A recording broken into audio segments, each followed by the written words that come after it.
जय जय रामकृष्ण हरी. कराळे पाटील आवाज न्यूज चॅनलमध्ये आपलं मी मनापासून सहर्ष स्वागत करतो. खऱ्या अर्थानं पंढरीच्या पांडुरंगाला भेटण्याची ओढ अनेक दिवसापासूनची आहे. त्यातच जगद्गुरू संत तुकाराम महाराजांच्या पालखीच्या समवेत आपण आज इंदापूर नगरीमध्ये आहोत. इंदापूरमध्ये येत असताना खऱ्या अर्थानं एक रिंगण सोहळा आपण सकाळी अनुभवला आणि त्यामधूनच या ठिकाणी खऱ्या अर्थानं एक पवित्र कार्य पुढे जात असताना किंवा पवित्र सोहळा पाहत असताना आपण आलेलो आहोत अशा ठिकाणी की ज्या वस्तीमध्ये अर्थात राजवल्ली नगर या ठिकाणी आलोय. आणि यामध्ये एक वैशिष्ट्यपूर्ण मी बाब सांगून जाईल की यामध्ये जी पंगत सेवा या ठिकाणी दरवर्षी साकारली जाते ती म्हणजे खरं तर असं म्हटलं जातं हिंदू मुस्लिम शीख इसाई आमचं भाई भाई, परंतु हे बोलण्यापुरतं न राहता वास्तवात कसं उतरलं जातं याचं मूर्तिमंत उदाहरण या वस्तीमध्ये किंवा या कॉलनीमध्ये आपल्याला पाहायला मिळतंय. खरं तर या ठिकाणी जी व्यक्ती सुरुवातीपासून आतापर्यंत अन्नदान सेवा करत असते आणि ते अन्नदान करत असताना या कॉलनीतील सदस्यांना देखील बरोबरीने घेत आहेत. ते म्हणजे स्वतः मुस्लिम असून देखील मराठी बांधवांना सर्व हिंदू बांधवांना या ठिकाणी वारीचा महाप्रसाद दरवर्षी देत आहेत. ते भाग्य किंवा ते पुण्य त्यांना लाभतंय. आपण त्यांच्याकडे जाऊया, समजून घेऊया त्यांची भावना काय आहे, केव्हापासून हे सगळं करतायत त्यांच्याकडे जाऊन आपण चर्चा करूया. नमस्कार गुरुजी. खरं तर या ठिकाणी आपण उस्मान तांबोळी गुरुजी यांच्याकडे आलेलो आहे आणि खरं तर ते पूर्वीच्या काळापासून असं खाली गुरुजी पासून या ठिकाणी अगदी दिंडी असं समजलं जातंय की वापगावची पायी दिंडी अर्थात मुक्ताई पायी दिंडी सोहळा बऱ्याच वर्षापासून या ठिकाणी येतोय. परंतु सुरुवातीचा काळ असा होता अगदी 10-5 मंडळी आली सुरुवात, नंतर वाढत गेली ती 100 झाली, 100हून अधिक या ठिकाणी वारकरी एकत्र येत आहेत. त्यांची सेवा अविरतपणे तुम्ही करताय. कशी तुम्हाला प्रेरणा आली आणि तुमचा सुरुवातीपासूनचा अनुभव या ठिकाणी थोडक्यात सांगाल तर कसा सांगाल? नाव सांगा तुमचं आणि परिचय सांगून सुरुवात करा. माझं नाव उस्मान बाबलाल तांबोळी गुरुजी. मी 2007 पासून या राजवल्ली नगरमध्ये राहतो. तिथं 2007 पासून मुक्ताई पायी दिंडी वापगाव इथं येत होती. त्यांची सेवा मी अविरतपणे आजपर्यंत करत आहे आणि या 2-3 वर्षात 2-3 सर आणि फडतरे हे त्याच्यात सहभाग घेतात. खरं तर आपण ऐकलंय की या ठिकाणी आदरणीय तांबोळी गुरुजींसह विकासजी फलफले सर, त्याचबरोबर सन्माननीय आत्मारामजी फलफले सर, तसेच प्रीतमजी ठाकूर सर आणि फडतरे सर अर्थात रामचंद्र फडतरे साहेब, ही सगळी मंडळी या ठिकाणी सेवा करतायत आणि सेवा करत असताना त्यामध्ये सगळे पुण्य घेत आहेत, लाभ घेत आहेत. तर आपण अजून काही मान्यवरांकडे जाऊया. मला सांगा, ही प्रेरणा, ही इच्छाशक्ती तुमच्यामध्ये कशी निर्माण झाली? खरं तर आमचं हे आज भाग्य आहे की आम्हाला या वारकऱ्यांची सेवा करण्याची संधी मिळते. गेल्या अनेक वर्षापासून तांबोळी गुरुजींसारखे जे गुरुजी आहेत त्यांच्या समवेत आम्ही त्यामध्ये सहभागी झालेलो आहोत. खरं तर आज इंदापूर नगरीमध्ये खूप आनंदाचं वातावरण आहे. म्हणजे तुकाराम महाराजांची पालखी या ठिकाणी आल्यानंतर पावसाचं सुद्धा आगमन झालेलं आहे आणि त्यामुळं वारकऱ्यांमध्ये आणि आमच्या इंदापूरकरांच्या मध्ये एक उत्साहाचं वातावरण निर्माण झालेलं आहे. पांडुरंगाने असेच आमची सेवा करण्याची आम्हाला संधी मिळो. हे धन्यवाद. खरं तर आपण ऐकलंय पांडुरंगाने आम्हाला सेवा करण्याची संधी वेळोवेळी मिळो. खरं तर पावसाचं वातावरण आहे. आमचे वारकरी या ठिकाणी वेगवेगळ्या गावातून किंवा गावामधून येत असताना प्रत्येकाची इच्छा इथे येण्याची ओढ तुमच्याकडे लागली होती की तुमच्याकडे आल्यानंतर एक आदरातिथ्य होतं, प्रेम मिळतं, जिव्हाळा मिळतो. तो जिव्हाळा आज पाऊस जरी आला तरी तुम्ही घरातल्या ही कॉलनी या ठिकाणी पाहतोय. प्रत्येक ठिकाणी या ठिकाणी वारकरी जात आहेत, चहा पाणी त्यांचं करतात, आदरातिथ्य करतात, प्रेम त्यांना देतात. असंच प्रेम जिव्हाळा सदैव वारीमध्ये आपलं राहो अशा प्रकारच्या आपण इच्छा व्यक्त करूया.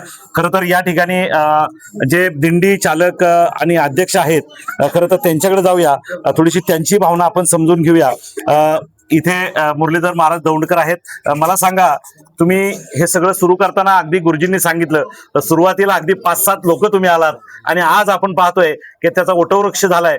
जवळपास तब्बल 200हून अधिक या ठिकाणी भाविक किंवा सर्व ग्रामस्थ तुम्ही या ठिकाणी घेऊन येत आहे. काय सांगाल गुरुजींच्या स्वभावाबद्दल आणि पहिल्यापासूनची अनुभव आठवण? गुरुजींचा स्वभाव एकदम छान आहे. पहिल्यापासून चांगली, म्हणजे आम्ही पहिले 4-5 जण येत होतो, त्यानंतर आता 250 पर्यंत आमची संख्या झाली. तरी प्रेम खूप गुरुजींनी आम्हाला दिलं.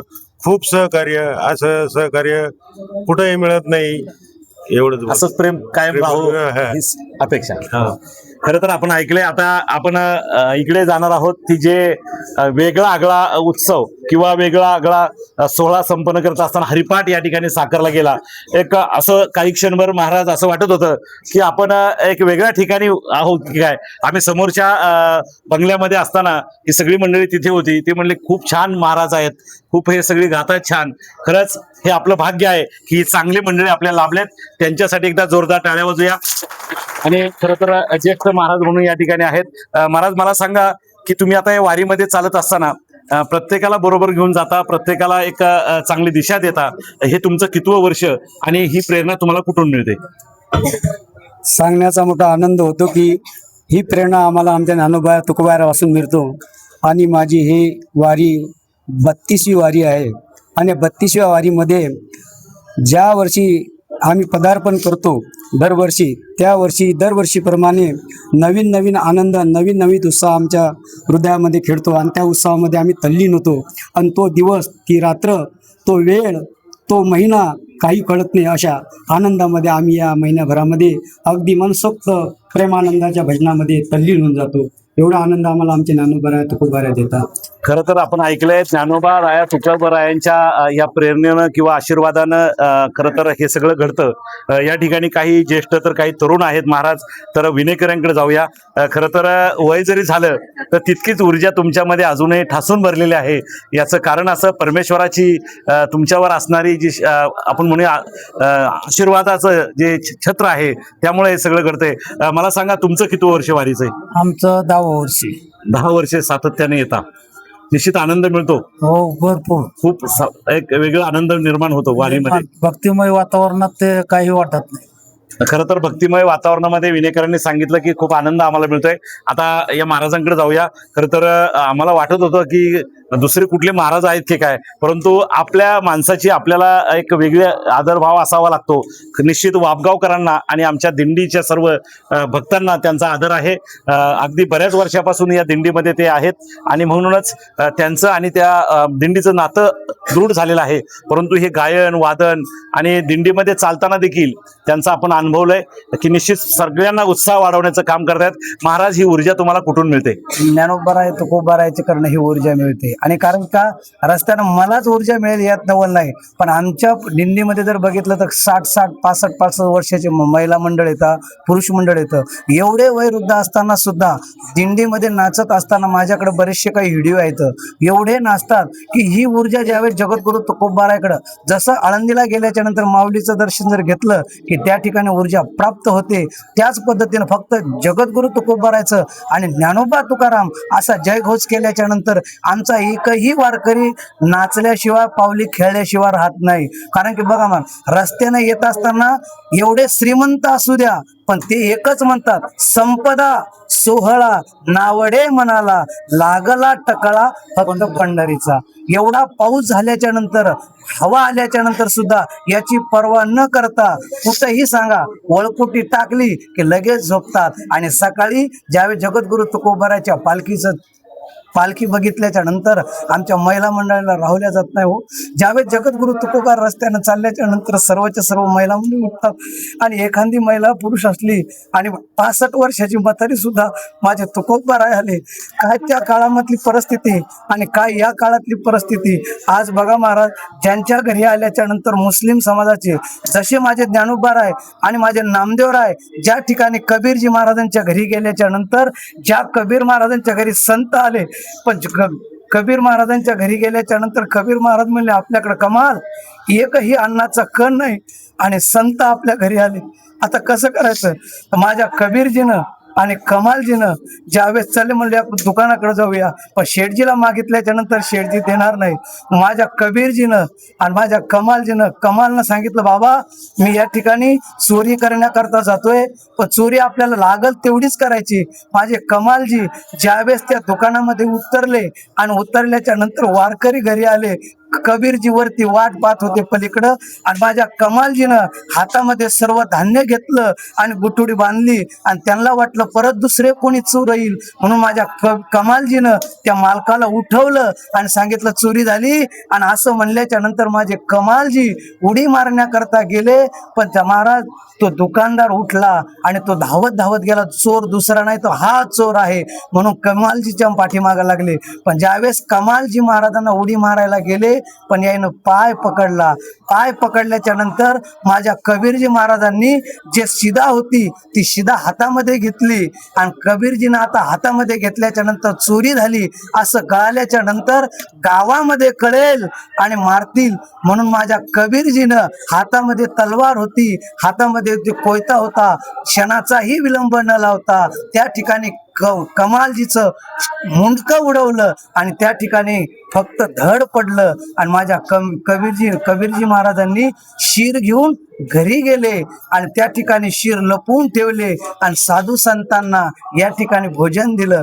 भोजन दिल्याच्या नंतर माझे ज्ञानोबा राय आणि माझे ज्ञानोबा राय नामदेव महाराज यानं जेवण केलं, आणि गावाच्या बाहेर सकाळी निघाल्याच्या नंतर रस्त्याच्या कडेला त्या दुकानदारांनी राजांना सांगितलं की माझ्या घरी चोरी झाली, चोर दुसरा कोण नाही तर हाच आहे, फक्त याचं शिर आणा म्हणजे हा चोर आपल्याला ओळखला जाईल. पण ते शिर जे होतं ते जे शरीर होतं ते त्या ठिकाणी टांगलेलं होतं. आणि माझे नामदेव राय आणि माझे ज्ञानेश्वर महाराज ज्या रस्त्यानं जात असताना ते बघितलं, ते बघितल्याच्या नंतर माझे ज्ञानोबा राय म्हणले कोण व्यक्ती आहे.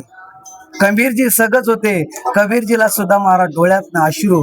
संत जेवीपर्यंत माझे कबीरजी काही बोलले नाही, पण ज्या वेळेस विचारलं की कोण व्यक्ती आहे आणि कोणाचं हे शिर आहे, धड आहे असं म्हणल्याच्या नंतर माझ्या कबीरजीच्या डोळ्यातनं अश्रू आले. सांगितलं महाराज दुसरं तिसरं कोण नाही तर तो माझा मुलगा कमाल आहे. असं म्हणल्याच्या नंतर माझ्या कबीरजी महाराजांच्या डोळ्यातनं अश्रू आले. नामदेवरायला आणि माझ्या ज्ञानेश्वर महाराजांना सहन झालं नाही. आणा म्हणले मस्तक.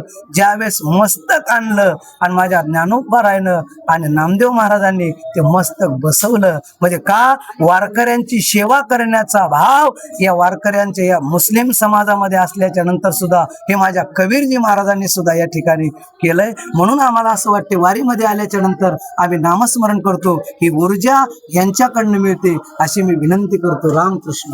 खरं तर आपण ऐकलंय की या ठिकाणी ही सेवा करत असताना ऊर्जा जी मिळते ते संतांकडनं मिळते, ज्ञानेश्वर माऊलींकडनं मिळते. आणि हा सोहळा पुढे नेत असताना किती अडीअडचणी आल्या तरी अविरतपणे हे चालू राहणार आहे. यातील एक उदाहरण आपण पाहिले, ज्यावेळेस वारी निघाली देहूवरून तुकोबारायांची आणि आळंदीवरून संत ज्ञानेश्वर माऊलींची, त्याच्या आदला दिवस जर आपण अनुभवला तर तुकोबारायांची पालखीचं प्रस्थान होतं, त्यावेळेस प्रचंड असं पर्जन्यमान अर्थात पाऊस झाला. प्रत्येक ओढ्या नद्यांना पूर आला. त्यामध्ये आपण पाहिलंय इंद्रायणी असेल किंवा ज्या नद्या असतील त्या सगळ्या नद्यांना प्रचंड असं जलपर्णी किंवा प्रदूषण होतं. त्यावेळेस प्रश्न पडायचा की कसं होणार हे वारीचं पुढचं काम. आणि वारीमध्ये प्रचंड असा पाऊस आल्यानंतर पूर्ण इंद्रायणी नदी स्वच्छ झाली, सगळी जलपर्णी निघून गेली, कुठल्याही प्रकारचं त्या ठिकाणी अस्वच्छता राहिली नाही.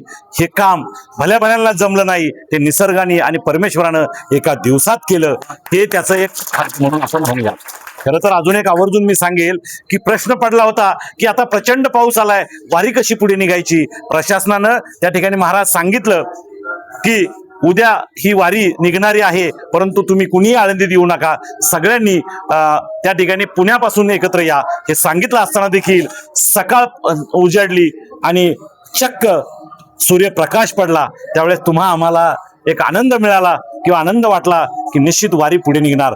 आणि अक्षरशः महाराज आवर्जून सांगेल की अगदी रात्रीतून सकाळपर्यंत पूर्ण पूर ओसरला आणि पुन्हा एकदा पूर्ववत अशी इंद्रायणी झाली.